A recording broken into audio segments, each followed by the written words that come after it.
ආදරණීය දිනපොතට ඔයාලා හැමෝම ආදරයෙන් පිළිගන්නවා. අද හදමු රසට ගෝවමල්. ගෝවමල් ටික කපලා මම මුලින්ම එකතු කරන්නේ ලුණු දාපු වතුර එකකට.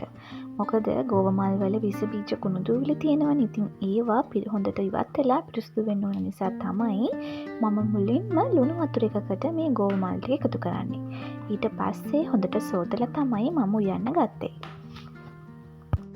ගෝවමල් කියන්නේ මං ආසම එළවලුවක්. ඉතින් මේ අද හදන විදිහට මම ගෝවමල් හදන්නේ පළවෙනි වතාවට.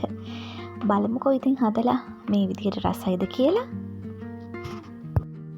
ඊළඟට මේ ගෝවමල් එක හදන්න ඕන වෙන්නේ ලුණු, සුදු ලුණු, එතකොට අමු මිරිස්, කුරුඳු, රම්පි කරපිංච සහ තක්කාලි.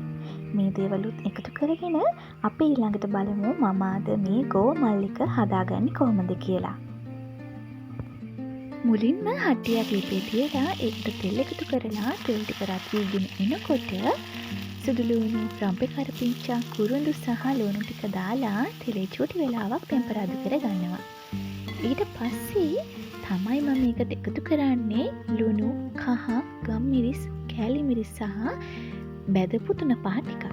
ඉතින් මේ දේවලුත් දාලා චූටි වෙලාවක් කලවම් කරලා මම මේ එකතු කරන්නේ බිත්තරයක්. බිත්තරයත් එකතු කරාට පස්සේ ටිකක් වෙලා කලවම් කරලම මම ඊළඟට එකතු කරනවා සෝදලා පිරිසිදු කරගතපු ගෝවමල් ටික. ඉතින් ඒකත් දාලා හොඳට කලවම් කරලා තක්කාලිත් එකතු කරලා ඒක මේකේ වීඩියෝ වෙලා නැහැ.